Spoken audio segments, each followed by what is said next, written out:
Contact us to avail the combo offer of General Studies and Public Administration optional with 20% discount. Hello everyone, welcome to LUKMAAN IAS. Today we are going to have the Hindu analysis of 1st August 2021.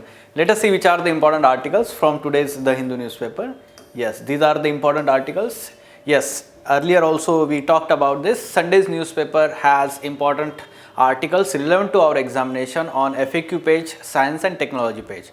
So yes, on page number 10 and 11, some of the important relevant developments and some other developments related to prelims examination. Let us understand them one by one. First article on page number, is RBI planning a digital currency for India? So on FAQ page this article is there. So it is talking about recent proposal by RBI the message by RBI, it is going to test its own digital currency.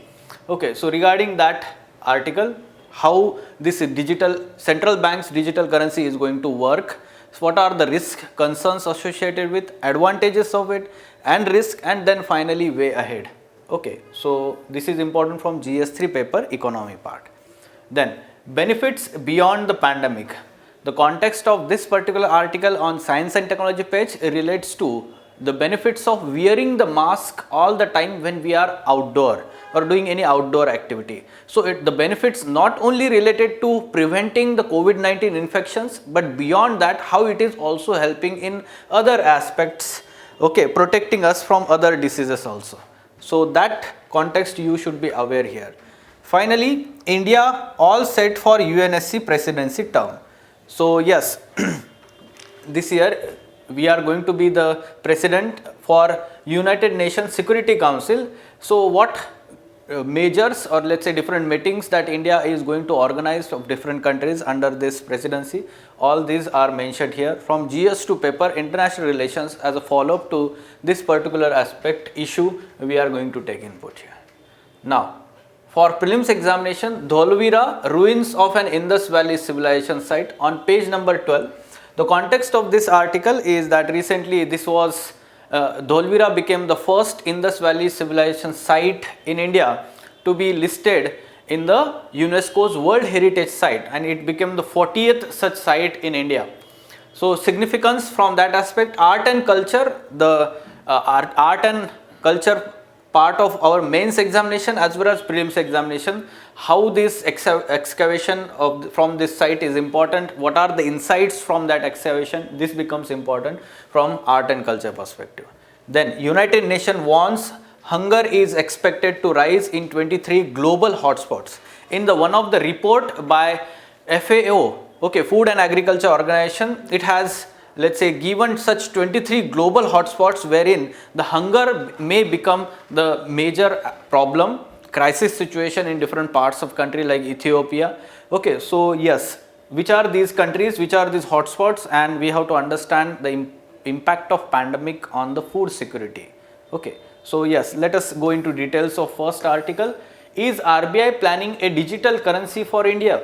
Yes, so recently in one of the lecture, or we can say deputy governor of RBI recently said it will begin testing of its own digital currency.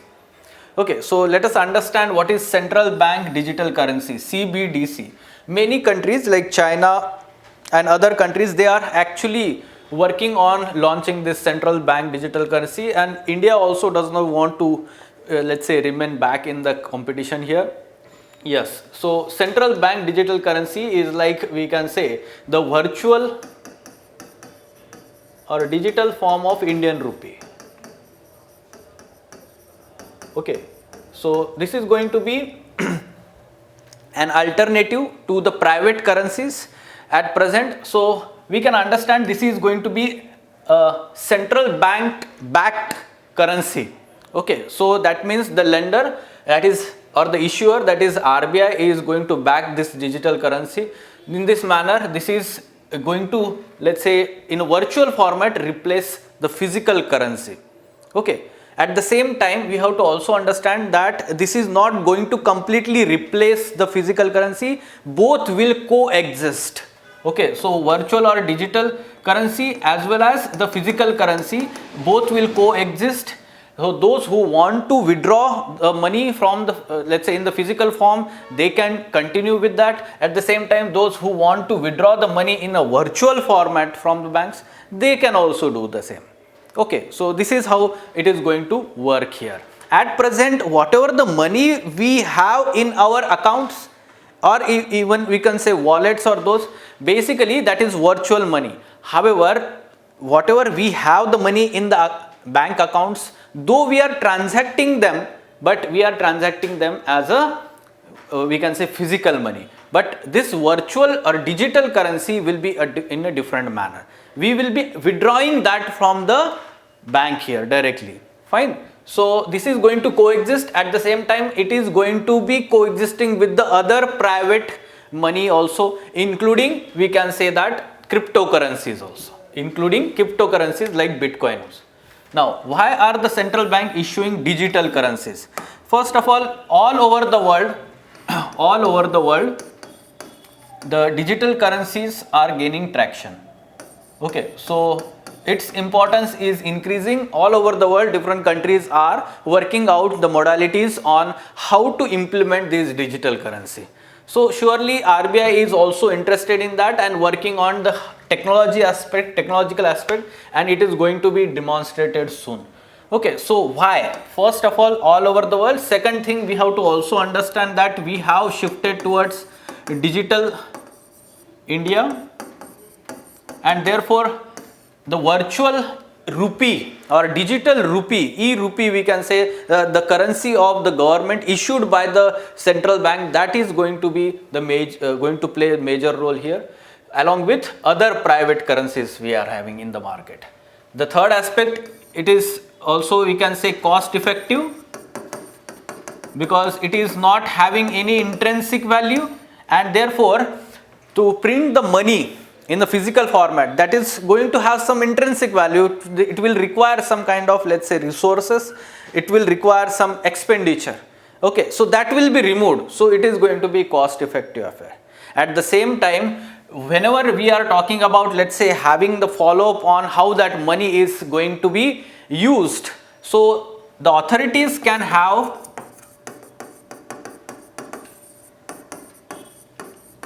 or we can say monitor how money is being used. At present, whatever the cash transactions that happen, those are not monitored. Okay, so only the banking transactions can be monitored, right? So the cash transactions are not monitored. So if the transactions in future are converted into the digital currency format, then they can be monitored here. Okay, so this is how the reasons you should be mentioning why central banks are issuing this. What are the risks in adopting CBDC? First of all, we should understand that the banks which are intermediaries, right? And we are making transactions by involving the intermediaries, Suppose if we are issuing this CBDC, central bank digital currencies, then what will happen is once its value increases, the people will start withdrawing these CBDCs from the banks. Then how banks will work? Okay, if the money is withdrawn, that is in terms of deposits. At present, the banks are having our deposits, and therefore they are having enough amount of capital to lend that money, earn some interest, right? At the same time, then they are paying some interest on our deposits. Suppose in future the value of CBDCs increases, people will start withdrawing the CBDCs from the banks, and how then banks will, let's say, lend some money or create credit in the market? That remains the important concern. At the same time, if we are talking about the credit creation, so banks are creating credits or lending the money in terms of loans, not only because they are having the deposits with them, but also they are lending this amount in addition to that deposit or in excess of that deposit. Okay, so they do not have the money in the physical format. Okay, so we should not be let's say concerned about such risk here. Although we should be concerned that suddenly some large amount of money is withdrawn from the account, then that becomes the concern. So as a way forward, what lies ahead? So what lies ahead is surely CBDCs is the good thing, and what we can do is whenever there is sudden withdrawal of that money, that can be negated. First, we can say that there can be caps on withdrawals in terms of this CBDC. At the same time, there can be, let's say, negative penalties on those transactions whenever there is withdrawal of CBDCs in the large form. Okay, so this will deter the people to withdraw in such large amount. Okay, so such measures can be taken, and ultimately in future, what we are witnessing as a future of this CBDC is all the physical money, almost all the physical money ultimately should be taken away, and it should be in terms of CBDC, digital currency only. Then what we can see is the economy will work, or all the transactions will be monitored. At the same time, what we have to focus here is the security aspect. Okay, so security aspect will revolve around the technology. So technology should be foolproof, and therefore whatever the transactions are being done, that should not be, we can say, monitored without appropriate sanction by the authorities. At the same time, the privacy of the people should be also respected. In this manner, you should write the way forward. Simply straightforward question can be expected. What is central bank digital currency, or what do you understand by central bank digital currency? Discuss its benefits and risk associated. Okay, so whatever we have written here, so you can answer from that, right? Yes. Now moving on to next article, benefits beyond the pandemic. Benefits beyond the pandemic. So this particular article, it talks about the benefits of wearing the mask beyond preventing COVID-19 infection. We know that universal masking has helped us to reduce this or break the chains of let's say transmission of this COVID-19 virus, and how it is also helping in different manner to people, people who are wearing this mask. Okay, so for example, protection from respiratory infections such as influenza. Okay, so common cold. So we are getting protected indirectly from such viral infections from the air. Okay, so surely the number of such influenza infections have come down because of use of this mask. First thing. Second thing, we have to also understand that TB. Okay, so this is a very infectious respiratory disease, and because of that, what is happening? Because of wearing these masks, we are getting protected from TB. Second thing, you should also understand that those who are having this TB, when they are wearing the mask, it is also helpful that the bacteria are not coming out of their system. Okay, so in both way we are getting protected. We know that in India, it is also infamously called as the TB capital of the world. The number of patients are huge in lakhs, and deaths out of TB is also, we can say, very high numbers. And therefore, we are getting protected indirectly from TB by wearing this mask. Then, protection from air pollutants, again, surely those who are living in Delhi, surely they know about this. In winter during pollution times, already they were wearing these masks since last 3-4 years also. Okay, so the same is the thing now. We are automatically getting protected from these particulate matters from that air pollution. Those who are living in cities, they must be feeling about, they must be having the benefits of this wearing the mask. They are actually getting protected from these harmful air pollutants. Okay, next, protection from the allergens. Allergens like pollen grains are there, or we can say dust particles. So some people have the allergies, okay, and they are getting protected by wearing these masks. These allergens are not entering into their system, and therefore they are getting protected into the reaction from such allergens, and therefore this is also good thing for their health, right? And lastly, infections from hospital visits.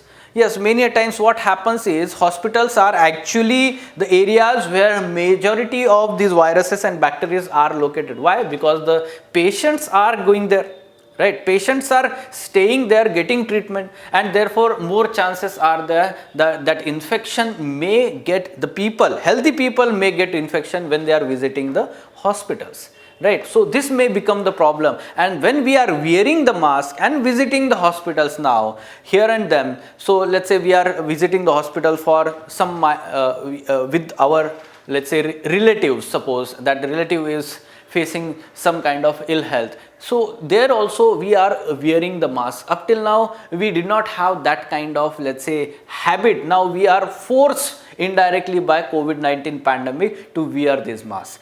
Ultimately, indirectly, we are getting protected in this manner.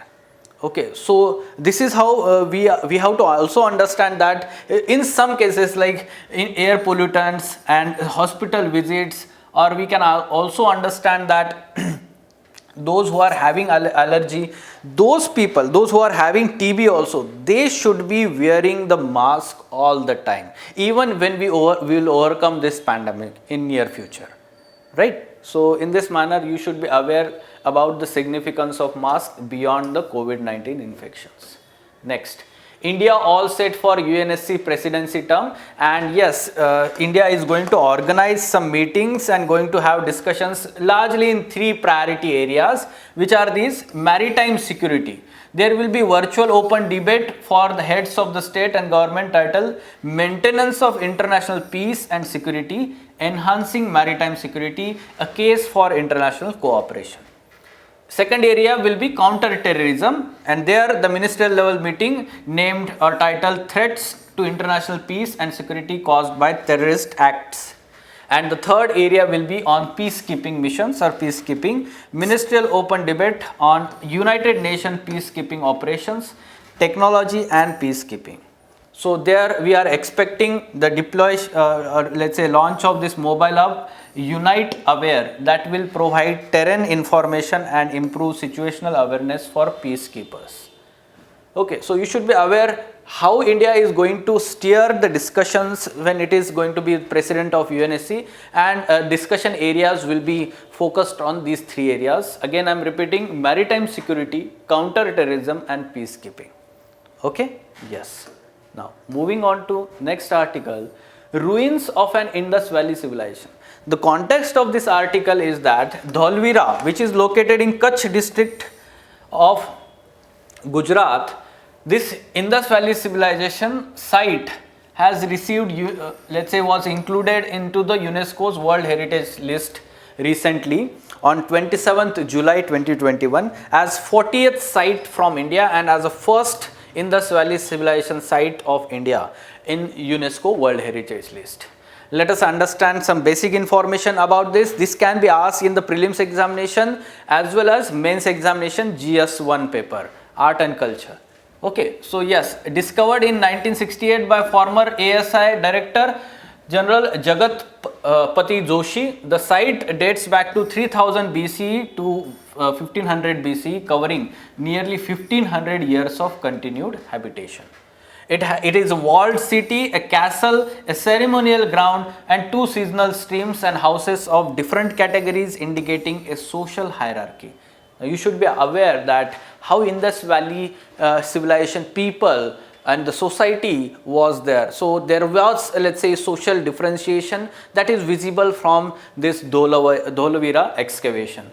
The other important highlight was the water management system that shows the ingenuity of the inhabitants to survive in an otherwise arid region. Kutch region is arid or semi-arid region, we can say, and the people had this water conservation system, water management system, underground water management system was there. So from that we can understand the ancient people knew about how to conserve the water, how to harvest the water. So we can take lessons from that aspect. There was one question in mains examination: what lessons India or Indian civil planners can take, urban planners can take from the Indus Valley civilization or Harappan civilization? So such kind of applied question, you should understand Dholvira water management system. Then the excavations have unearthed objects like shell, copper, stone, semi-precious stones, terracotta and gold. That is, yes, that is found in every other Harappan civilization site. Site has also several gates, including North Gate, that had a signboard above it, the first of its kind found in Harappan sites. So this is uniqueness of Dholvira. Then other important points you should understand, divided into three parts. The city is divided into three parts.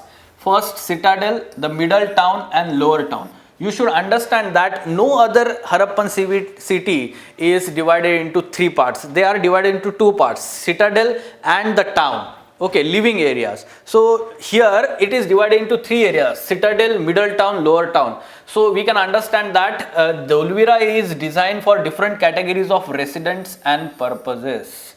Okay, there was castle for important person, while the middle town housed the rich merchant and generals, and lower town for common people. So there was social hierarchy in this manner. At the same time, it is believed that the city had trade ties with Mesopotamia and Oman Peninsula. You should be aware that there was contemporary civilizations in other part of the world, Mesopotamia and in Egypt also and in China also. There were 4 contemporary civilizations to the Harappan civilization, and yes, Harappan civilization had some kind of trade with Mesopotamia, also with Egyptian civilization. Then the houses in the lower and middle town, septic tanks were found, and the castle had network of drains connected to arterial drain that was underground. Now these drains are usually found containing fresh water deposits and not sewage nor household waste, nor are these connected to the house drains. The purpose of these drains was surely to let out the monsoon runoff, which is why these are found furnished with air ducts at short intervals. Okay, so this is the water management system that was there, underground water management system, and as it was located in arid and semi-arid region, this water management system was very efficient for these people.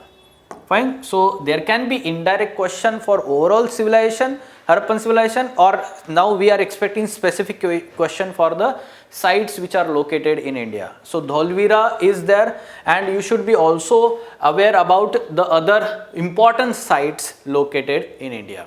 Like Lothal is also there in India, same in Gujarat, right? Kalibangan is also there. So those sites again in Haryana, important sites are located. You should find some important points, the excavations and its highlights. Fine. Next, UN warns hunger is expected to rise in 23 global hotspot. Now there was one report regarding hunger hotspots by FAO, Food and Agriculture Organization. This is specialized agency of UN, and then World Food Program. This is also very important. This has received Nobel Peace Prize. Okay, World Food Program. So it said in the new report that between August and November that acute food insecurity is likely to further deteriorate. Hunger hotspots, for example, Ethiopia's embattled Tigray region is there, conflict region, Tigray region, many times it is in news. Southern Madagascar, which is facing drought situation. Okay, worst drought in last 40 years in southern Madagascar. So Yemen, then South Sudan and northern Nigeria, right? So basically there are such 23 global hotspots in next 3 months with highest alerts for catastrophic situations in these areas. Okay, so you should be aware that this pandemic situation has also created the food insecurity all over the world, and the extreme weather events like heat waves, cold waves, and the failure of the crops. This is becoming the major problem in near future. Fine? Okay. Okay, so these were important articles from today's The Hindu newspaper. You can take input for prelims as well as mains examination. Thank you. Contact us to avail the combo offer of General Studies and Public Administration optional with 20% discount.